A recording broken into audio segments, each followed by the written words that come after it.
Olá, queridos, graça e paz, que Deus abençoe grandemente a vida de cada um em nome do Senhor Jesus. Eu sou o pastor Tiago e estou aqui para gravarmos mais uma aula. Essa aqui será a nossa última aula da matéria de História da Igreja. Essa que é uma matéria super importante e super interessante para que nós possamos conhecer um pouquinho da nossa história, não é verdade? Então eu quero convidar você a fechar os seus olhos para que nós possamos falar com o nosso Deus, como fazemos no início de todas as aulas. Senhor nosso Deus, nosso Pai, Pai querido, Deus santo, Deus amado, Senhor, em nome de Jesus, nós nos colocamos na Tua presença, Pai, e o fazemos para Te pedir, meu Deus, que o Senhor seja conosco, que o Senhor possa iluminar nossa mente, o nosso coração. Que o Senhor possa nos dar compreensão, meu Deus, da Tua palavra e daquilo que o Senhor tem para nos ensinar através de mais essa aula. Meu Deus, nos colocamos diante de Ti também para sermos gratos por tudo que já vivemos até aqui, por todas as matérias já feitas, por tudo já compreendido e já aprendido. Te agradecemos, meu Deus, por cada avanço em direção a sermos cada vez melhores para o Senhor, porque o Senhor merece o melhor de nós. Meu Deus, muito obrigado. Obrigado pela vida de cada um dos alunos desse curso. E eu te peço que a cada dia o Senhor nos dê graça para aprendermos mais de Ti, em nome de Jesus. Amém. E graças a Deus.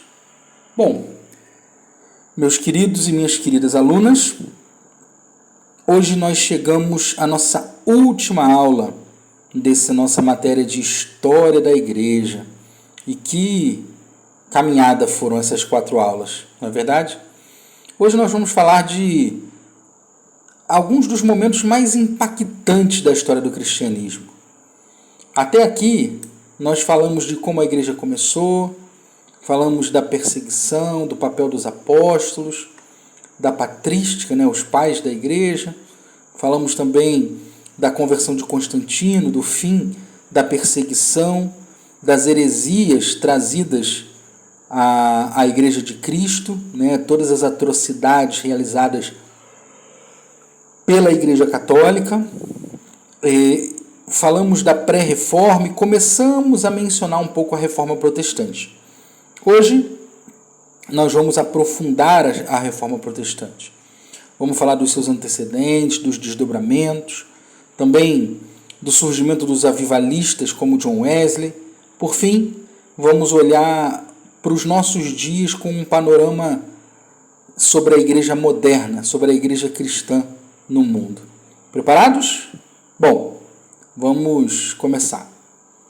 Primeiro nós vamos falar sobre os antecedentes da reforma. Meus irmãos, para entender a reforma, nós precisamos voltar um pouquinho no tempo e analisar o que estava acontecendo com a igreja no final da Idade Média.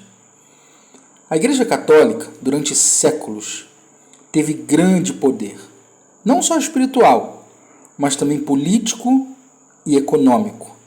Falamos muito sobre isso na aula passada. E esse poder trouxe problemas. Por exemplo, a venda das indulgências, que era o perdão dos pecados em troca de dinheiro, se tornou uma prática comum na igreja.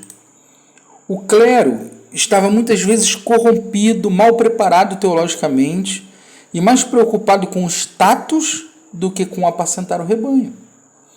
A Bíblia era inacessível ao povo, escrita em latim e proibida na língua vernácula.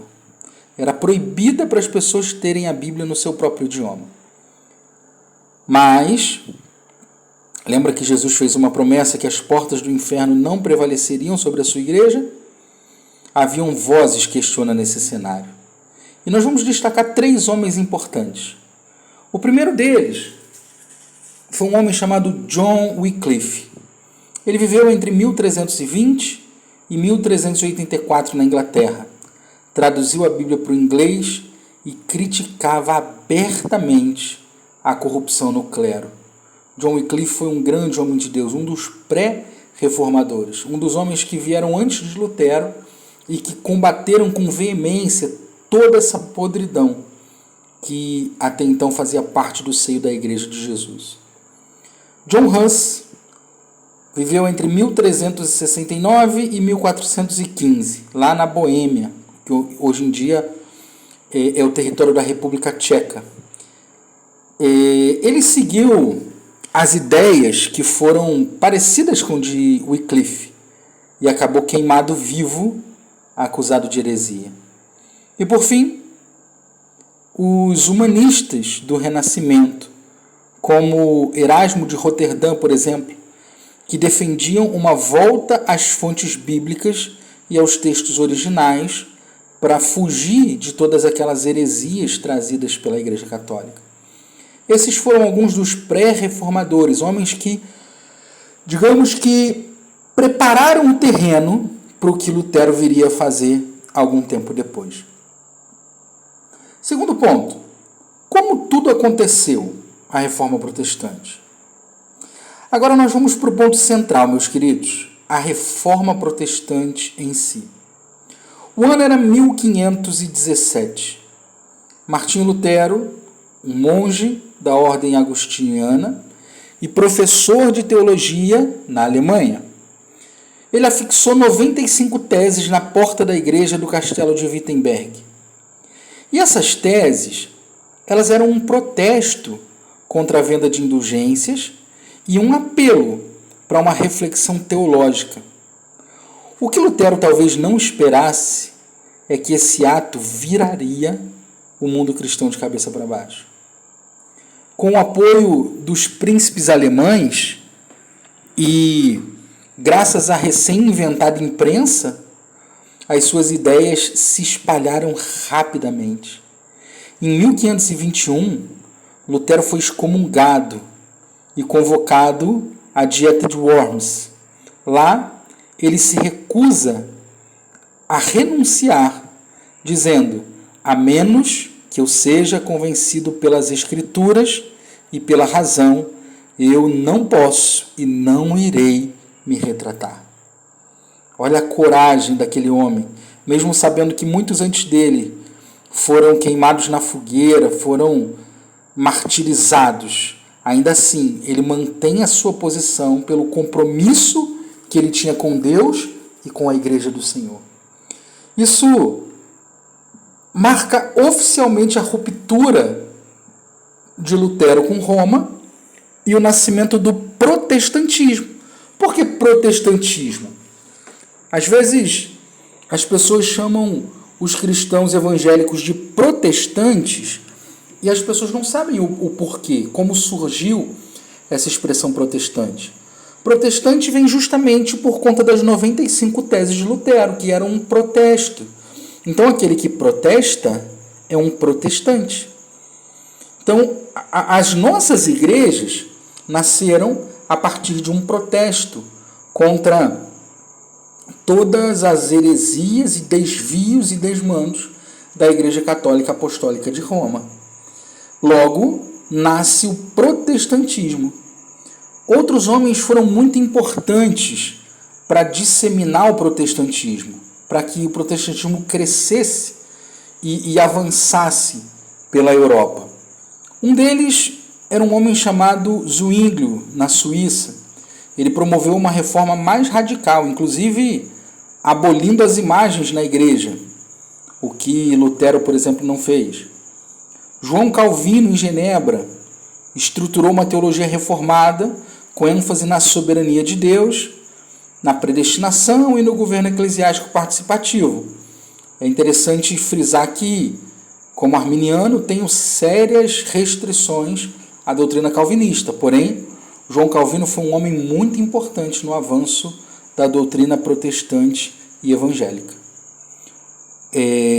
Alguns outros, como Thomas Cranmer, na Inglaterra, com o apoio do rei Henrique VIII, ele deu origem ao anglicanismo, né, inicialmente ali por questões políticas, mas surge a Igreja da Inglaterra. E a reforma não foi um movimento único, mas ela foi um mosaico de reações ao estado da igreja.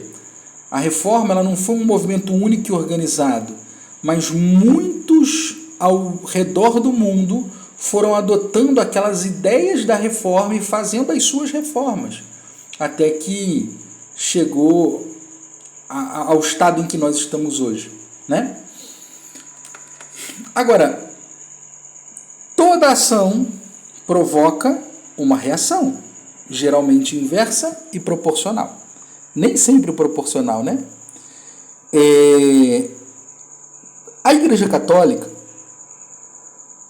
ela não se calou diante de tudo que aconteceu. Qual foi a reação da Igreja Católica?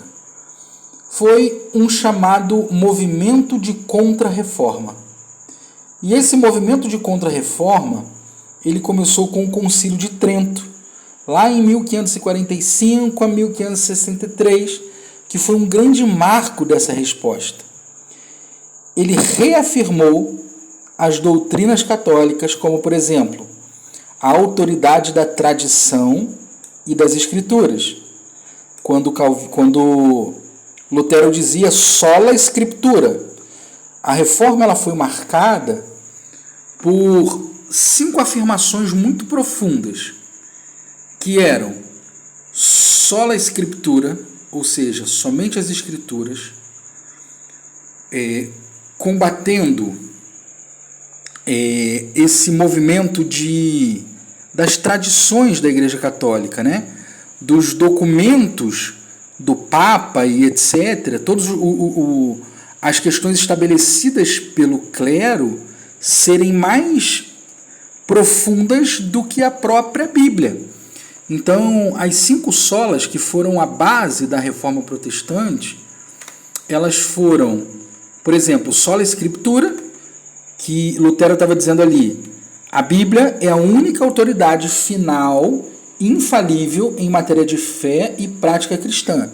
Nenhuma tradição, dogma ou autoridade humana está acima da palavra de Deus.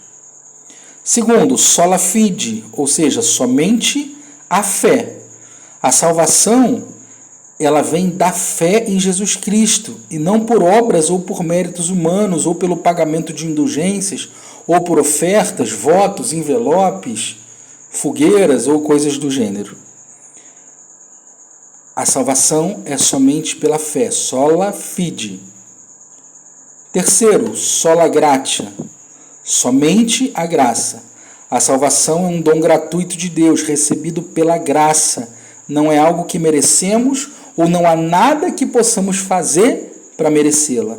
A propósito, o nome graça já deixa isso claro. Porque graça significa favor imerecido. Nós não merecemos, não temos como merecer, mas ainda assim o Senhor escolheu nos oferecer esse presente. Quarto, solus Christus, ou seja, somente Cristo. Jesus Cristo é o único mediador entre Deus e os homens. A salvação vem dele e é por meio dele e de mais ninguém. A salvação não vem de Maria, a salvação não vem dos santos, a salvação não vem das indulgências, das velas, das missas, a salvação vem somente de Cristo. E por fim, soli deo glória, somente a Deus dê glória. Toda glória pertence a Deus e não ao homem, à igreja ou qualquer outra entidade. Vivemos, servimos e adoramos para a glória de Deus. Então essas foram as 5 solas que foram a base da Reforma Protestante. Diante disso, a Igreja Católica ela deu a sua resposta. E qual foi a resposta lá no Concílio de Trento? Primeiro, a autoridade da tradição e também das Escrituras. Ela reconheceu a Bíblia como autoridade, mas coloca a tradição ou no mesmo pé de igualdade ou às vezes acima da Bíblia, porque eles afirmam que a Bíblia é fruto da igreja, é produto da igreja. Segundo, a validade das indulgências, porém com mais cautela. Eles viram que o negócio estava fora de controle, então eles reduzem a questão das indulgências, mas reafirmam a validade dela. A igreja diz, olha, todas as indulgências emitidas e assinadas pelo Papa, elas têm o poder de garantir a salvação das pessoas. E terceiro, a importância das boas obras para a salvação. Ou seja, não aprenderam nada com a reforma. Além disso, a igreja reformou internamente o clero, criou seminários para a formação sacerdotal e fortaleceu ordens como a dos jesuítas, por exemplo, liderado pelo padre Inácio Loyola, que se tornaria missionário e educador pelo mundo afora. A Igreja Católica, portanto, também se transformou nesse período, reagindo com vigor e buscando reconquistar os fiéis, porém sem abrir mão da essência das heresias que ela trazia no seio dela. 4. O pós-reforma e os avivamentos. Com o tempo, os grupos protestantes eles foram se expandindo. A Bíblia diz: conhecereis a verdade e a verdade vos libertará. As pessoas foram conhecendo a verdade das 5 solas, a verdade estabelecida nas Sagradas Escrituras. Lembra que eu disse para vocês que a Bíblia havia sido traduzida para o idioma das pessoas, para o inglês, para o alemão?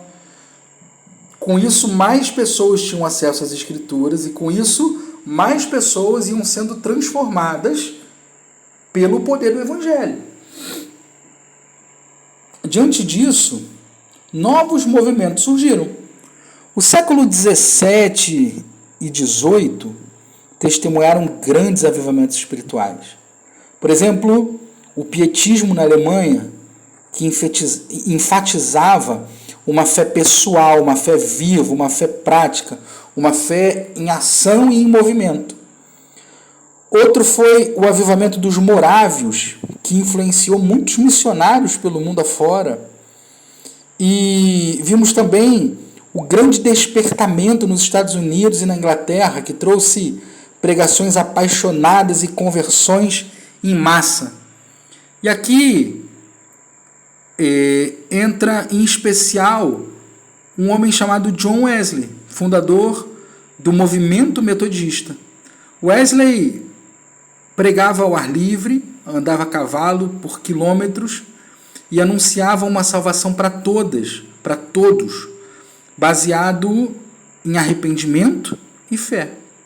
O metodismo, ele enfatizava santidade de vida, vida em comunidade e ação social. O metodismo foi um movimento que se espalhou com força e influenciou, meus irmãos, outros grandes avivamentos ao longo do século XIX, inclusive os avivamentos pentecostais do século XX. Muitos deles foram influenciados pelo legado de Wesley e do metodismo. E hoje, mais de 40 milhões de pessoas pelo mundo devem a sua herança espiritual ao avivamento trazido por Deus através de John Wesley. 5º, um panorama breve sobre a igreja dos nossos dias. Diante de tudo que nós estudamos, a pergunta que fica: e hoje? Como está o cenário da igreja? Bom, no século XXI, o cristianismo é a maior religião do mundo. Mais de 2 bilhões de seguidores estão divididos basicamente em 3 grandes ramos. Primeiro, o catolicismo romano, com o Papa como uma figura central. 2, a ortodoxia oriental, presente na Rússia, na Grécia e no leste europeu. E 3, da qual nós fazemos parte, o protestantismo, que inclui os reformados, os evangélicos, os pentecostais, os neopentecostais, os carismáticos e assim por diante. Nós consideramos a igreja nesse terceiro ramo, porque o catolicismo romano e a ortodoxia oriental, que são muito próximas doutrinária e teologicamente, eles divergem em poucos aspectos, como, por exemplo, a procedência do Espírito Santo. Enquanto uns acham que o Espírito Santo procede apenas do Pai, outros acham que ele procede do Pai e do Filho. Outra questão que diferencia é o celibato dos clérigos, né? Os ortodoxos orientais eles acreditam que os clérigos podem se casar, ou seja, os padres podem ter família.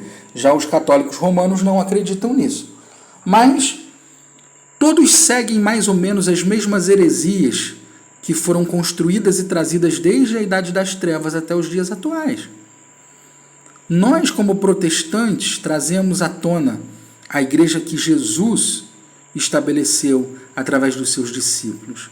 Nós, como protestantes, e aqui eu não digo sobre placa de igreja, mas sobre um movimento que começou em 1517 e que deve estar vivo até os nossos dias. Nós vivemos um tempo de pluralidade teológica e também de tensões, discussões sobre moralidade, política, missões, vêm permeando a Igreja de Cristo. Por outro lado, nós temos visto um crescimento acelerado de igrejas evangélicas no hemisfério sul, como, por exemplo, na América Latina, no Brasil, né, que faz parte da América Latina, na África, em alguns lugares da Ásia.